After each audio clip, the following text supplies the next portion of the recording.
If you play this game, you will regret it. This is the most dangerous game in the world and you should never play it alone. Do not try this at home. I was watching videos online about ghosts and spirits when I came across this one. It was all about an ancient game called the Whistle game. They said that if you play this game, you can contact ghosts and demons and even summon them. But if you're not careful, they could get trapped inside your body and control you. At first I thought it was just a spooky story to scare people, but then I found out that it's actually a real game.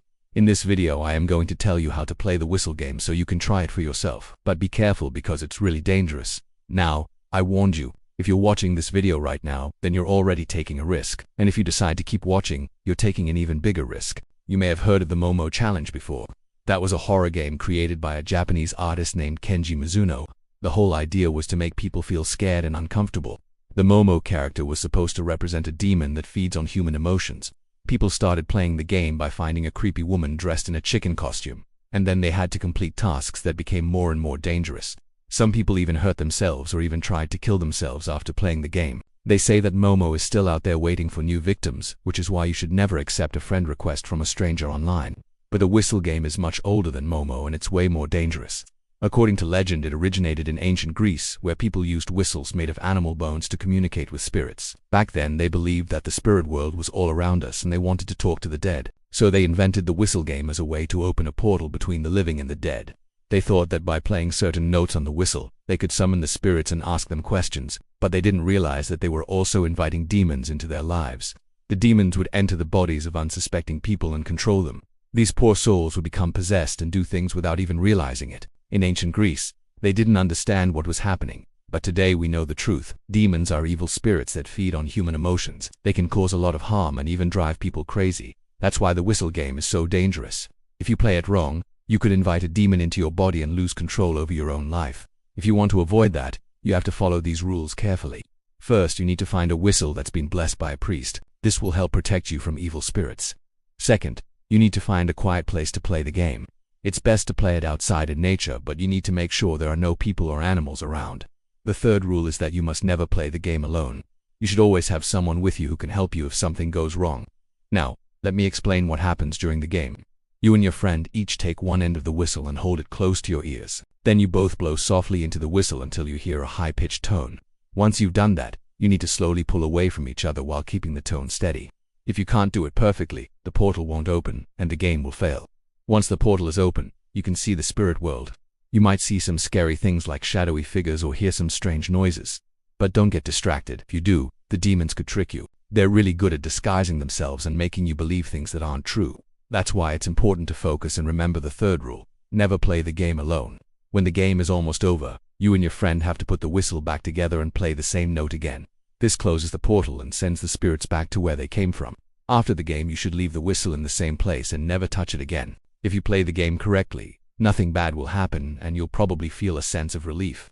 But if you make any mistakes, the demons will try to escape through the portal and enter your body. When that happens, you have to be strong and fight back against the demon. The best way to do that is to use holy water and a cross. If you bless yourself with holy water and hold a cross in front of you, the demon won't be able to approach you. But what happens if the demon manages to get inside your body? Well, let me tell you a story that happened in ancient Greece. There was a young man named Aristarchus who decided to play the Whistle game despite everyone's warnings. He played it with his friend Ptolemy and everything seemed to be going well. They saw the portal open up and felt a sudden rush of energy. But then Aristarchus got distracted and accidentally broke the connection. Before he could fix it, a demon jumped out of the portal and possessed him. Aristarchus became violent and attacked his friend Ptolemy. Ptolemy fought back and managed to drive the demon back into the portal. Just as it was about to disappear, he grabbed its tail and pulled it back out. The demon screamed in anger and transformed itself into a snake. It slithered away, leaving Aristarchus on the ground. To this day, no one knows what happened to Aristarchus, but some people say that he's still wandering around with a snake for a tail. That's why you should never play the Whistle game alone. And if you do, be very careful. Make sure you follow all the rules. If you make even the smallest mistake, demons could enter your body and control you. Now that you know the dangers of the game, let me ask you a question. Do you still want to try it? If yes, then I suggest you stay away from this video. Don't click on it. If you continue watching, you're taking a huge risk and I don't want to be responsible for what happens next. So here's your last warning. If you want to save yourself, turn off the lights. Cover your eyes and count to 100. If you finish counting without peeking, you'll be safe. But if you stop even for a second, the demons will find you. They'll crawl under your skin and stay with you forever. Some people say this is just a made-up story, but those people are wrong. I know it's true because it happened to my grandfather. He went exploring in the woods and found an old whistle that looked like it was made of bone. He brought it home and started playing it without knowing the rules. That's when the demons entered him. At first he seemed fine, but then he started acting weird. His eyes turned black and he started speaking in a strange language. My grandmother tried to stop him, but it was too late. The demons had already taken over. He attacked her and turned into a terrifying beast. As he was attacking my grandmother, my uncle came to save her. He hit my grandfather with a wooden stake and drove the demons back into the whistle. As soon as they left his body, my grandfather turned back into a human. He didn't remember anything that had happened. Now, you might think that the whistle was destroyed when the demons were driven out, but that's not true. It's still out there somewhere in the woods, and anyone who finds it can unleash the demons again. That's why you should never play the whistle game alone. And if you ever find an old whistle that looks like it's made of bone, stay away from it. If you want to be safe, never go exploring in the woods, because you never know what you might find. And now I want to hear from you. Have you ever found an old whistle in the woods? Let me know in the comments. And if you want to learn more about scary stories, check out the playlist. Thanks for watching.